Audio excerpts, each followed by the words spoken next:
Hey,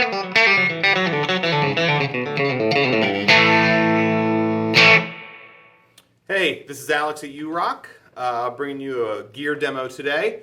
Sort of an unlikely candidate maybe for a gear demo, but today I'm going to be talking to you about the Tagima Tw-55, and that is right, that is how you say it. It's not Tagima or Tagima, it's Tagima.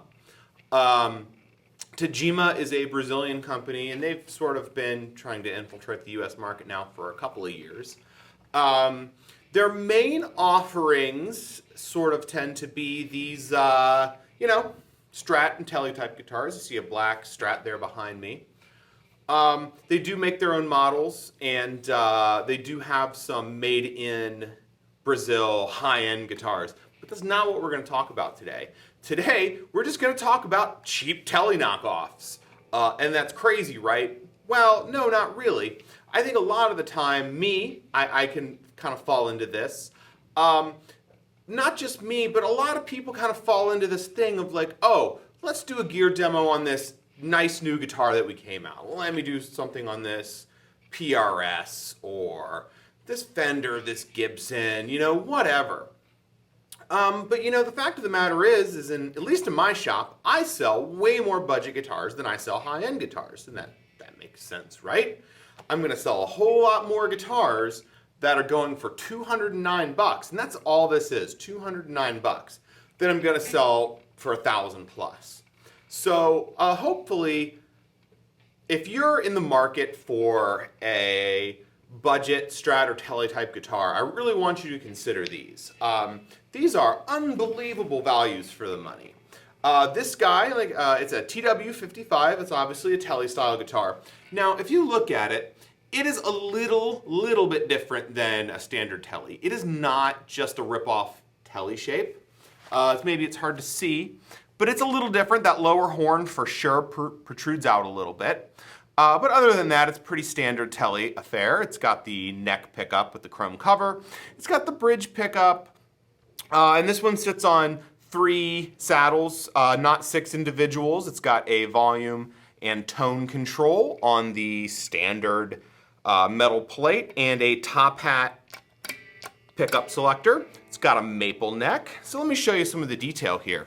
This is an exceptionally clean looking guitar. No flaws on it anywhere. It's a good Sunburst. It's a 3-tone. Got a parchment pickguard. 22 frets. As we move up the neck here, there's our headstock. As you can see, there's a little bit of kind of leftovers there in the cavity for the truss rod there, but nothing you couldn't dig out there yourself, just kind of scrape out. The nut, if you look, the nut is cut pretty dang well.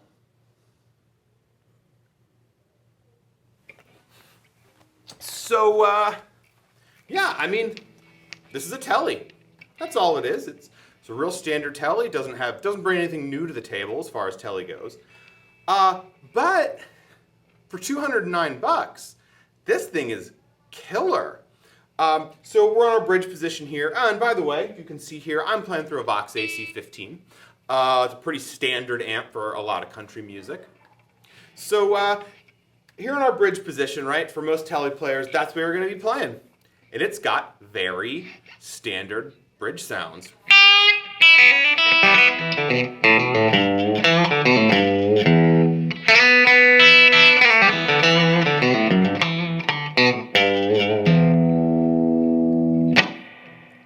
Yeah, it sounds like Tele should sound, and the neck pickup sounds like a Tele neck pickup should sound.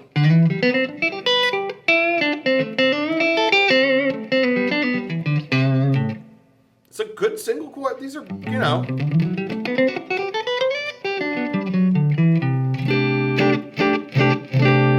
These are good, but not great pickups. But from a $209 guitar, what do you expect? I mean, these are,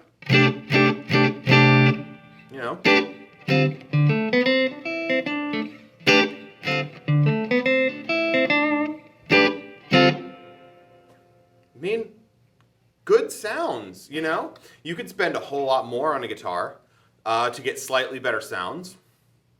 You could, but you don't have to. So as far as the neck shape of this, it is a little fatter, I think, than a Fender. It's a little deeper. It's about the same width.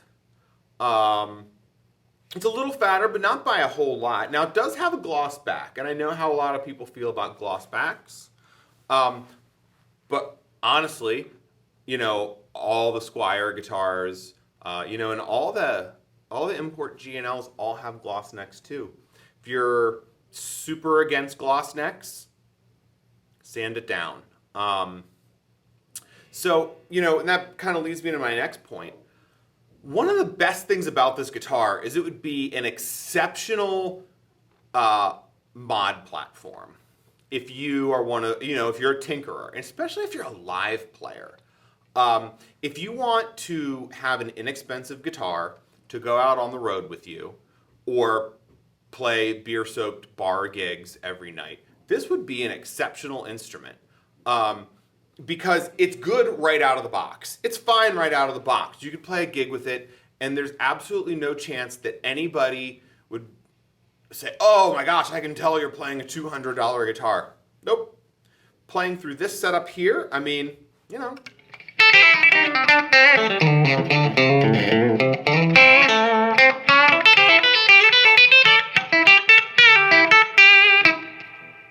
That sound, you know, that's not going to sound any different than, you know, especially at least up until a Mexican Fender.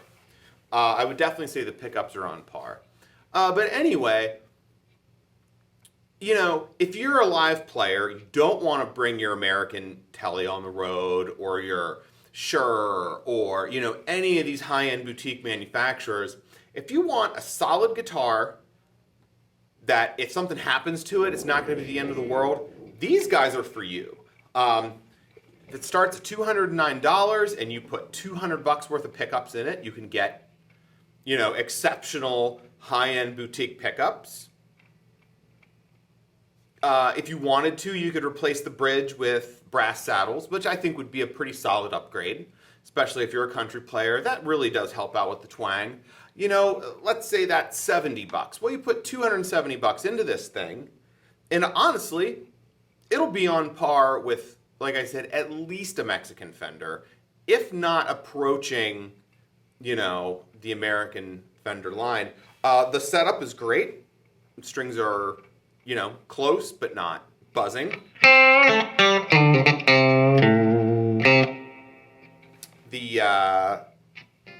You know, the neck comes pretty flat, I'll tell you that. The neck is pretty flat right out of the factory.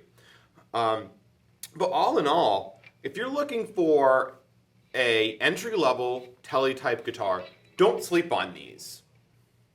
You could, for the same price as an American Fender, you could have every single color of these that they make if you wanted that. Or like I said, if you wanted a solid mod platform to grow with you as a player, these would be perfect for that too. So, like I said, don't sleep on these. We keep them in stock here at U-Rock, and they sell very fast, because once people play them, they think, man, why should I pay twice or 3 times as much for another Tele-style guitar?